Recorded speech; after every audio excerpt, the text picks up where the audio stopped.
જય સ્વામિનારાયણ. સહજાનંદ વિદ્યાલયના video lecture શિક્ષણમાં આપ સર્વ વિદ્યાર્થી મિત્રોનું હાર્દિક સ્વાગત છે.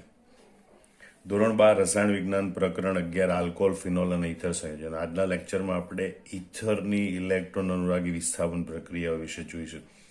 ખાસ કરીને ફિનાઇલ આલ્કાઇલ ઇથર, બરોબર, એની ઇલેક્ટ્રોન અનુરાગી વિસ્થાપન પ્રક્રિયા જોઈશું. કારણ કે જે ફિનાઇલ આલ્કાઇલ ઇથર હોય એમાં જે ફિનાઇલ સમૂહમાં રહેલું બેન્ઝીન વલય છે એ ઇલેક્ટ્રોન અનુરાગી વિસ્થાપન પ્રક્રિયા દર્શાવે. અહીંયા બેન્ઝીન વલય સાથે જોડાયેલો જે આલ્કોક્સી સમૂહ, બરોબર, OR સમૂહ છે, એ એની ઉપર રહેલા આબંધકારક ઇલેક્ટ્રોન યુગ્મને લીધે ઓર્થોપેરા નિર્દેશક છે અને એટલે એ બેન્ઝીનના એરોમેટિક વલયને ઇલેક્ટ્રોન અનુરાગી વિસ્થાપન પ્રક્રિયા માટે વધુ સક્રિય કરે છે. એટલે કે બેન્ઝીન કરતા આ ફિનાઇલ આલ્કોક્સી તો ફિનાઇલ આલ્કાઇલ ઇથર છે એની ઇલેક્ટ્રોન અનુરાગી વિસ્થાપન પ્રક્રિયા સરળ હોય. આપણે જોઈએ કે સંસ્પંદન કયા પ્રકારે થાય છે પરથી આપણે જોઈ લઈએ.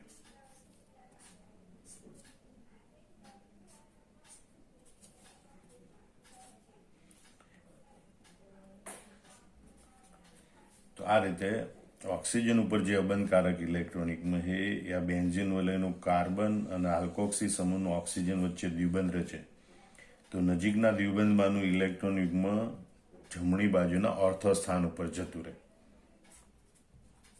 પરિણામે આપણને આ પ્રકારે પહેલું સસ્પંદન સ્વરૂપ મળે.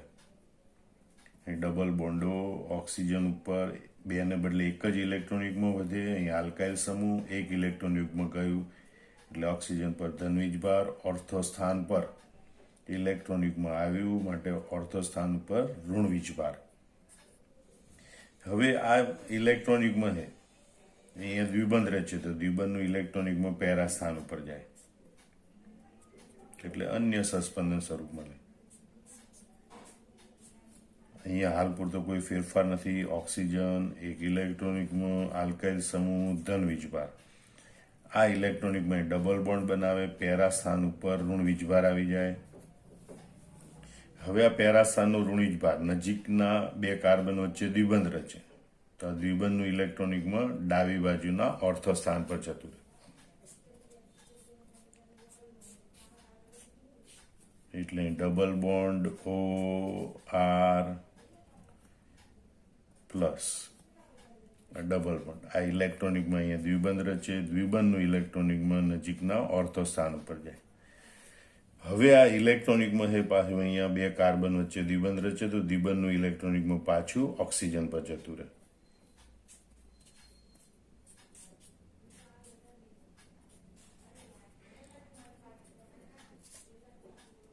અને આ રીતે એનું નવું સસ્પંદન સ્વરૂપ મળે છે. આ પહેલા સ્વરૂપ કરતા પાંચમું સ્વરૂપ જુદું છે, દ્વિબંધના સ્થાન અલગ છે. આ રીતે જે ફિનાઇલ આલ્કાઇલ ઇથર હોય એના 5 સસ્પંદન સ્વરૂપો મળે છે. આ સસ્પંદન સ્વરૂપોમાં જોઈએ આપણે તો ભાઈ ઓર્થો અને પેરા સ્થાન ઉપર, બરાબર, આ બે ઓર્થો અને એક પેરા સ્થાન ઉપર ઇલેક્ટ્રોન ઘનતા વધે અને એટલે નવો દાખલ થતો ઇલેક્ટ્રોન અનુરાગી પ્રક્રિયા કે ઇલેક્ટ્રોન અનુરાગી સમૂહ એ ઓર્થો અથવા પેરા સ્થાનમાં દાખલ થાય. એટલે એમ કહેવાય કે ભાઈ આલ્કોક્સી સમૂહ એ ઓર્થોપેરા નિર્દેશક છે. બીજું, ઓર્થોપેરા સ્થાન ઉપર ઇલેક્ટ્રોન ઘનતા વધે છે એટલે ઇલેક્ટ્રોન અનુરાગી પ્રક્રિયા ઝડપથી જોડાશે. એનો મતલબ એમ કે આલ્કોક્સી સમૂહ એરોમેટિક વલય એટલે કે બેન્ઝીન વલયને ઇલેક્ટ્રોન અનુરાગી વિસ્થાપન પ્રક્રિયા માટે વધુ સક્રિય કરે છે. હવે આપણે જોઈએ ઇથરની હેલોજિનેશન પ્રક્રિયા એટલે કે ફિનાઇલ આલ્કાઇલ ઇથરનું હેલોજિનેશન, બરોબર. તો એ આપણે જાણીએ કે આલ્કોક્સી બેન્ઝીન એટલે કે ફિનાઇલ આલ્કાઇલ ઇથર છે એની ઇલેક્ટ્રોન અનુરાગી પ્રક્રિયા સરળ છે. એટલે ફિનાઇલ આલ્કાઇલ ઇથર સંયોજનોના બેન્ઝીન વલયમાં સામાન્ય હેલોજિનેશન પ્રક્રિયા થાય છે. દાખલા તરીકે આપણે જોઈએ એનિસોલ એટલે કે મિથોક્સી બેન્ઝીનનું બ્રોમિનેશન. તો એના માટે કયો પ્રક્રિયકનો ઉપયોગ કરવામાં આવે તો એનિસોલ એટલે કે મિથોક્સી બેન્ઝીનની ઇથેનોઇક એસિડમાં ઓગાળેલા બ્રોમિન સાથે, યાદ રાખજો, ઇથેનોઇક એસિડમાં ઓગાળેલા બ્રોમિન સાથે પ્રક્રિયા કરતા પેરાબ્રોમો એનિસોલ અને ઓર્થોબ્રોમો એનિસોલનું મિશ્રણ મળે છે. જેમાં પેરા સમઘટક છે એની પ્રાપ્તિ 90% જેટલી હોય છે, કારણ કે ઓર્થો સમઘટકમાં અવકાશી અવરોધને લીધે ઓર્થો સ્થાન પર ઇલેક્ટ્રોનુરાગી પ્રક્રિયકનું આક્રમણ થોડું મુશ્કેલ બને, એના કારણે પેરા સમઘટક આપણને વધારે પ્રમાણમાં પ્રાપ્ત થાય છે. એટલે આપણે લખીએ કે ભાઈ મિથોક્સી બેન્ઝીન અથવા તો કહેવાય એનિસોલ OCH3 સમૂહ હોય બેન્ઝીન વલય ઉપર, બરોબર. તો આને આપણે કહીશું મિથોક્સી બેન્ઝીન, એનું IUPAC નામ છે, અથવા એનું સામાન્ય વ્યાપારી નામ છે એનિસોલ. એની CH3COOH માં બ્રોમીનનું દ્રાવણ બનાવ્યું હોય એની સાથે પ્રક્રિયા કરતા આ OCH3 ના પેરા સ્થાનમાં બ્રોમીન દાખલ થાય, તેમજ OCH3 ના ઓર્થો સ્થાનમાં પણ બ્રોમીન દાખલ થાય. અને આ રીતે આપણને પેરા બ્રોમો એનિસોલ અને ઓર્થો બ્રોમો એનિસોલ પ્રાપ્ત થાય છે. એમાં પેરા બ્રોમો એનિસોલ એ મુખ્ય નિપજ હોય છે, જ્યારે ઓર્થો બ્રોમો એનિસોલ એ અલ્પ પ્રમાણમાં મળતી નિપજ છે. હવે તમે 1 મિનિટ વિડીયો સ્ટોપ કરી અને વિચારો કે આ બંનેનું IUPAC નામ શું હોય, બરોબર. ધ્યાનથી વિચારી લો. વિડીયો સ્ટોપ કર્યો, વિચાર્યું? ઓકે, હવે હું જવાબ બોલું છું કે અહીંયા બ્રોમીનનો B પહેલા આવે, મિથોક્સીનો M પછી આવે, એટલે આને કહેવાય 1 બ્રોમો 4 મિથોક્સી બેન્ઝીન. આને કહેવાય 1 બ્રોમો 2 મિથોક્સી બેન્ઝીન, બરોબર. કારણ કે બ્રોમીનનો B પહેલા છે, મિથોક્સીનો M પછી છે, અને આ મુખ્ય ક્રિયાશીલ સમૂહ નથી, પણ આ વિસ્થાપિત સમૂહ તરીકે ગણવામાં આવે, બરોબર. અને એટલે એના ABCDના મૂળાક્ષરના ક્રમ પ્રમાણે એનું IUPAC નામ અપાય. એટલે આનું નામ છે 1 bromo 4 methoxy benzene, 1 bromo 2 methoxy benzene, અથવા સામાન્ય નામ કહીશું આપણે પેરા બ્રોમો એનિસોલ અને ઓર્થો બ્રોમો એનિસોલ. સામાન્ય રીતે આપણે જોઈએ તો બેન્ઝીનનું બ્રોમિનેશન કરીએ તો બ્રોમિનની સાથે પ્રક્રિયા કરવામાં, પણ એમાં ઉદ્દીપક તરીકે આપણને FeBr3 ફેરિક બ્રોમાઇડ ઉદ્દીપકની હાજરીમાં એ પ્રક્રિયા કરવામાં આવે છે. પણ અહીંયા તમે જુઓ કે આ પ્રક્રિયામાં ઉદ્દીપક તરીકે આયરન 3 બ્રોમાઇડ એટલે કે ફેરિક બ્રોમાઇડની જરૂર પડતી નથી, કારણ કે મિથોક્સી સમૂહ વડે, હમણાં આપણે સસ્પેન્શન સ્વરૂપમાં દર્શાવ્યું તે પ્રમાણે મિથોક્સી સમૂહ વડે બેન્ઝીન વલયનું સક્રિયકરણ થયેલું હોય, એટલે કે ઓર્થો અને પેરા સ્થાનમાં ઇલેક્ટ્રોન ઘનતા વધારે હોય છે, બેન્ઝીન વલય વધુ સક્રિય બનેલું હોય છે, એટલે આયરન 3 બ્રોમાઇડ FeBr3 ઉદ્દીપકની જરૂર પડતી નથી. એટલે કે એનિસોલની એસિટિક એસિડ એટલે કે ઇથેનોઇક એસિડમાં બનાવેલા બ્રોમિનના દ્રાવણ સાથે પ્રક્રિયા કરવામાં આવે તો પણ બ્રોમિનેશન પ્રક્રિયા થઈ અને આ બે નિપજોનું મિશ્રણ મળે છે. હવે આપણે જોઈએ ફ્રીડલ ક્રાફ્ટ પ્રક્રિયા, એટલે કે ઇથરની ફ્રીડલ ક્રાફ્ટ પ્રક્રિયા. તો કે ભાઈ એનિસોલની નિર્જળ એલ્યુમિનિયમ ક્લોરાઇડ એટલે કે લુઈસ એસિડ ઉદ્દીપકની હાજરીમાં આલ્કાઇલ હેલાઇડ કે એસાઇલ હેલાઇડ સાથે પ્રક્રિયા કરવામાં આવે તો ફ્રીડલ ક્રાફ્ટ આલ્કાઇલેશન કે એસાઇલેશન થઈ ઓર્થો અને પેરા સ્થાન પર આલ્કાઇલ કે એરાઇલ સમૂહ દાખલ થાય છે. દાખલા તરીકે આપણે ઉદાહરણ જોઈએ. OCH3 એનિસોલ અથવા આપણે એને કહીએ મિથોક્સી બેન્ઝીન, IUPAC નામ. એની નિર્જળ એલ્યુમિનિયમ ક્લોરાઇડ ઉદ્દીપકની હાજરીમાં કાર્બન ડાયસલ્ફાઇડ જેવા દ્રાવકમાં CH3Cl ક્લોરોમિથેન સાથે પ્રક્રિયા કરવામાં આવે તો ક્લોરોમિથેનમાં રહેલો મિથાઇલ સમૂહ એ આ એનિસોલમાં OCH3 સમૂહના ઓર્થો કે પેરા સ્થાનમાં દાખલ થાય. OCH3 ના ઓર્થો સ્થાનમાં મિથાઇલ સમૂહ દાખલ થાય એટલે આને કહેવાય 2 મિથોક્સી ટોલ્યુઇન.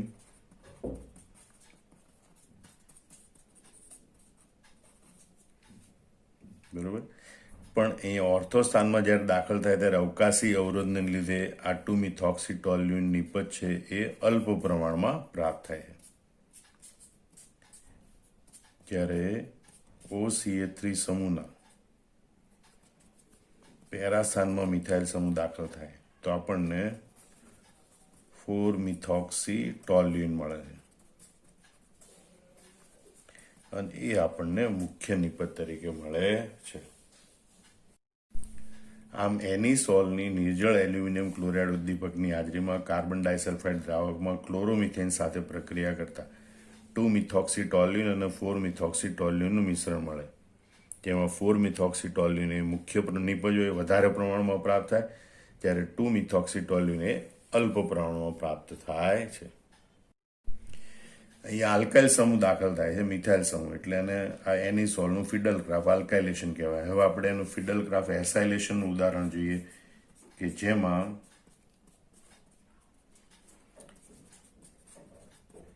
આ એનિસોલ છે એની નિર્જળ એલ્યુમિનિયમ ક્લોરાઇડ ઉદ્દીપકની હાજરીમાં, બરોબર, એનિસોલની નિર્જળ એલ્યુમિનિયમ ક્લોરાઇડ ઉદ્દીપકની હાજરીમાં CH3COCl, જેને કહેવાય ઇથેનોઇલ ક્લોરાઇડ, જેનું આયુપીએસી નામ છે, સામાન્ય નામ છે એસિટાઇલ ક્લોરાઇડ, બરોબર. તો આ OCH3 એના ઓર્થો સ્થાનમાં COCH3 સમૂહ દાખલ થઈને 2-મિથોક્સી એસિટોફિનોન બને. 2-મિથોક્સી એસિટોફિનોન બને, જે નિપજ અલ્પ પ્રમાણમાં પ્રાપ્ત થાય છે. અને આ મિથોક્સી સમૂહના પેરા સ્થાનમાં એસાઇલ સમૂહ એટલે કે એસિટાઇલ સમૂહ COCH3 દાખલ થાય તો આપણને 4-મિથોક્સી એસિટોફિનોન નિપજ મળે છે. 4-મિથોક્સી, અને એ નિપજ એ આપણને મુખ્ય નિપજ તરીકે પ્રાપ્ત થાય. આમ તમે જુઓ કે ભાઈ એનિસોલ છે એનું ફિડલ ગ્રાફ એસાઇલેશન કરવામાં આવે, એટલે કે એનિસોલની નિર્જળ એલ્યુમિનિયમ ક્લોરાઇડની હાજરીમાં ઇથેનોઇલ ક્લોરાઇડ સાથે પ્રક્રિયા કરતા 2-મિથોક્સી એસિટોફિનોન અને 4-મિથોક્સી એસિટોફિનોન એનું મિશ્રણ મળે છે. જે પૈકી 4-મિથોક્સી એસિટોફિનોન એ મુખ્ય નિપજ હોય છે. 2-મિથોક્સી એસિટોફિનોન એ અલ્પ પ્રમાણમાં મળતી નિપજ હોય છે. હવે આપણે આ 4 સંયોજનો છે એના આયુપીએસી નામ જાણવાનો પ્રયત્ન કરીએ. ઘણી વખત એના આયુપીએસી નામ પૂછાતા હોય છે એમસીક્યુ તરીકે વગેરે. તો અહીંયા બેન્ઝીન વલય સાથે જોડાયેલા 2 સમૂહ છે પૈકી આ પહેલો સમૂહ છે એ મિથોક્સી સમૂહ છે અને બીજો સમૂહ છે એ મિથાઇલ સમૂહ છે, બરોબર. એના સ્પેલિંગ પ્રમાણે મિથાઇલ સમૂહ પછી આવે મિથોક્સીનો O પહેલા આવે, બરોબર. એટલે મિથોક્સી સમૂહ એ મુખ્ય સમૂહ છે. એટલે આનું આયુપીએસી નામ થશે 1-મિથોક્સી 2-મિથાઇલ બેન્ઝીન. 1-મિથોક્સી 2-મિથાઇલ બેન્ઝીન. અહીંયા પણ મિથોક્સી સમૂહ મુખ્ય છે અને પહેલું સ્થાન ગણે 1, 2, 3, 4 ચોથા કાર્બન ઉપર મિથાઇલ સમૂહ, એટલે એનું નામ થશે 1-મિથોક્સી 4-મિથાઇલ બેન્ઝીન. હવે આનું નામ થોડું અટપટું છે એટલે બરોબર ધ્યાનથી જોઈ લેજો. અહીંયા કીટોન સમૂહ એ મુખ્ય ક્રિયાશીલ સમૂહ છે, એટલે આટલો ભાગ એ મુખ્ય છે. આ એનો વિસ્થાપિત સમૂહ છે. તો 2 કાર્બન વાળો કીટોન એટલે એને ઇથેનોન કહેવાય, અથવા તો ઇથેનમાં પહેલા કાર્બન ઉપર કીટોન સમૂહ એટલે એને કહેવાય ઇથેન 1-ON. ઇથેન 1-ON, બરોબર. એના પહેલા કાર્બન ઉપર વિસ્થાપિત સમૂહ છે. હવે અહીંયા જો ખાલી આ OCH3 ના લઈએ તો ફિનાઇલ સમૂહ છે, તો 1-ફિનાઇલ ઇથેન 1-ON કહેવાય. પણ OCH3 ને ધ્યાનમાં લઈએ તો OCH3 એ પાછું બીજા કાર્બન ઉપર છે. આને આપણે પહેલો કાર્બન ગણીએ તો બીજા કાર્બન ઉપર હોય, એટલે 2-મિથોક્સી ફિનાઇલ સમૂહ. આખો સમૂહ છે એ શાખિત સમૂહ છે એટલે એનું નામ કૌંસમાં લખાય, બરોબર. 2-મિથોક્સી ફિનાઇલ સમૂહ. જો મુખ્ય શાખા કઈ છે? આ ઇથેન 1-ON. સમૂહ તરીકે કોણ છે? 2-મિથોક્સી ફિનાઇલ સમૂહ. પણ 2-મિથોક્સી ફિનાઇલ સમૂહ એ મુખ્ય શૃંખલાના કયા કાર્બન પર છે? પહેલા કાર્બન ઉપર. એટલે અહીં લખવાનું 1 કૌંસમાં 2-મિથોક્સી ફિનાઇલ ઇથેન 1-ON. ફરતી જોઈ લો, 1 કૌંસમાં 2-મિથોક્સી ફિનાઇલ કૌંસ પૂરો ઇથેન 1-ON. સેમ આવી રીતે અહીંયા આ આપણો મુખ્ય સમૂહ છે, ઇથેન 1 ઓન, બરોબર. અને એના પહેલા કાર્બન ઉપર આ શાખા છે, બરોબર. અને એ છે 1 2 3 4 4 મિથોક્સીફિનાઇલ, એટલે 1-4 મિથોક્સીફિનાઇલ ઇથેન 1 ઓન, બરોબર. જેનું સામાન્ય નામ આપણે એમ કહેતા હતા કે ભાઈ પેરામિથોક્સી એસિટોફિનોન, આને કે ઓર્થોમિથોક્સી એસિટોફિનોન, અથવા કે 2 મિથોક્સી એસિટોફિનોન, 4 મિથોક્સી એસિટોફિનોન, એનું સામાન્ય નામ છે. પણ આયુપીએસસી નામ લખવું તો ખાસ યાદ રાખજો, બરોબર. આ ઇથેન 1 ઓન છે, એટલે કહેવાય કે 1 બ્રેકેટમાં 2 મિથોક્સીફિનાઇલ ઇથેન 1 ઓન, 1 બ્રેકેટમાં 4 મિથોક્સીફિનાઇલ ઇથેન 1 ઓન. આ રીતે એનું આયુપીએસસી નામ હોય છે. હવે આપણે જોઈએ ઇથરની નાઇટ્રેશન પ્રક્રિયા. એનિસોલની સાંદ્ર H2SO4 અને સાંદ્ર HNO3 ના મિશ્રણ સાથે પ્રક્રિયા કરતા ઓર્થોનાઇટ્રોએનિસોલ અને પેરાનાઇટ્રોએનિસોલ, બરોબર, એનું મિશ્રણ મળે છે. કારણ કે નાઇટ્રેશન પ્રક્રિયા માટેના મુખ્ય પ્રક્રિયક આ છે. સાંદ્ર H2SO4 અને સાંદ્ર HNO3 સાથે પ્રક્રિયા કરવામાં આવે, બરોબર. H2SO4 ઉદ્દીપક તરીકે, સાંદ્ર HNO3 પ્રક્રિયક તરીકે. આપણે આમ જોઈએ કે એનિસોલ એટલે કે મિથોક્સીબેન્ઝીન,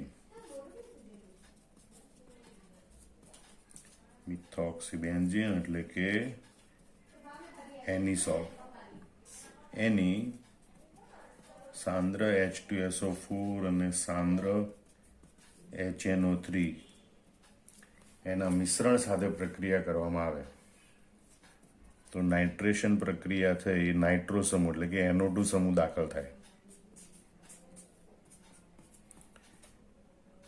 જો OCH3 ના ઓર્થો સ્થાનમાં NO2 સમૂહ દાખલ થાય તો આપણને 2 નાઇટ્રોએનિસોલ મળે.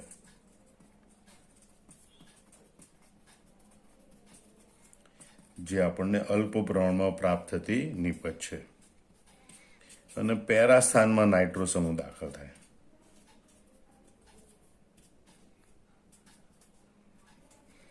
તો આપણને 4 નાઇટ્રો એનિસોલ નિપજ મળે, જે આપણને મુખ્ય નિપજ તરીકે મળે છે. હવે આપણે આના આયુપીએસસી નામ જોઈ લો. તો મિથોક્સીનો એમ પહેલા આવે, નાઇટ્રોનો એમ પછી આવે, એટલે આપણે કે 1 મિથોક્સી 2 નાઇટ્રોબેન્ઝીન. આયુપીએસસી નામ લખવું તો આપણે આ પ્રમાણે લખીશું 1 મિથોક્સી 2 નાઇટ્રોબેન્ઝીન. આને આપણે લખીશું 1 મિથોક્સી 4 નાઇટ્રોબેન્ઝીન, 1 મિથોક્સી 4 નાઇટ્રોબેન્ઝીન, બરોબર. આ એના આયુપીએસસી નામ છે. તો આ રીતે આ પ્રક્રિયા, નાઇટ્રેશન પ્રક્રિયા યાદ રાખવાની. મિથોક્સીબેન્ઝીન એટલે કે એનિસોલની સાંદ્ર H2SO4 અને સાંદ્ર HNO3 સાથે પ્રક્રિયા કરવામાં આવે તો 2 નાઇટ્રોએનિસોલ અને 4 નાઇટ્રોએનિસોલનું મિશ્રણ મળે, જેમાં 2 નાઇટ્રોએનિસોલ અલ્પ પ્રમાણમાં, જ્યારે 4 નાઇટ્રોએનિસોલ એ મુખ્ય નિપજ તરીકે પ્રાપ્ત થાય છે. એ જ રીતે આપણે બીજો જાણીતો ફિનાઇલ આલ્કાઇલ ઇથર ફેનિટોલ એટલે કે ઇથોક્સીબેન્ઝીન, એની પણ જો આપણે પ્રક્રિયા લખવી તો આ રીતે લખી શકીએ. એસિટિક એસિડમાં બનાવેલા બ્રોમિનના દ્રાવણ સાથે જો એની બ્રોમિનેશન પ્રક્રિયા કરવામાં આવે તો ઓર્થોબ્રોમોફેનિટોલ અને પેરાબ્રોમોફેનિટોલનું મિશ્રણ મળે, જેમાં પેરાબ્રોમોફેનિટોલ એ મુખ્ય નિપજ હોય. એ રીતે નિર્જળ એલ્યુમિનિયમ ક્લોરાઇડ ઉદ્દીપકની હાજરીમાં ક્લોરોમિથેન સાથે ફિડલક્રાફ્ટ આલ્કાઇલેશન પ્રક્રિયા કરવામાં આવે તો ઓર્થોઇથોક્સીટોલ્યુએન અને પેરાઇથોક્સીટોલ્યુએનનું મિશ્રણ મળે, જેમાં મુખ્ય નિપજ હોય. નિર્જળ એલ્યુમિનિયમ ક્લોરાઇડની હાજરીમાં ઇથેનોઇલ ક્લોરાઇડ સાથે ફિડલક્રાફ્ટ એસાઇલેશન પ્રક્રિયા કરવામાં આવે તો 2 ઇથોક્સી એસિટોફિનોન અને 4 ઇથોક્સી એસિટોફિનોન એનું મિશ્રણ મળે, જેમાં 4 ઇથોક્સી એસિટોફિનોન એ મુખ્ય નિપજ હોય. તેમજ એની નાઇટ્રેશન પ્રક્રિયા, બરોબર, કે સાંદ્ર H2SO4 અને સાંદ્ર HNO3 ની હાજરીમાં કરવામાં આવે તો 2 નાઇટ્રોફેનિટોલ અને 4 નાઇટ્રોફેનિટોલ એનું મિશ્રણ મળે છે. આ બધા જે ઘટકો છે, જે આપણે અગાઉ આયુપીએસસી નામ શીખ્યા એ પ્રમાણે આ બધાના પણ આયુપીએસસી નામ તમારે નોટબુકમાં લખી નાખવાના. આ સમગ્ર જવાબ છે, બરોબર, મોઢે કરી નોટબુકમાં જાતે લખી નાખવાનો, જે પણ પ્રક્રિયકો નિપજો છે એના IUPAC નામ પણ બરોબર યાદ કરી લેવાના. જય સ્વામિનારાયણ.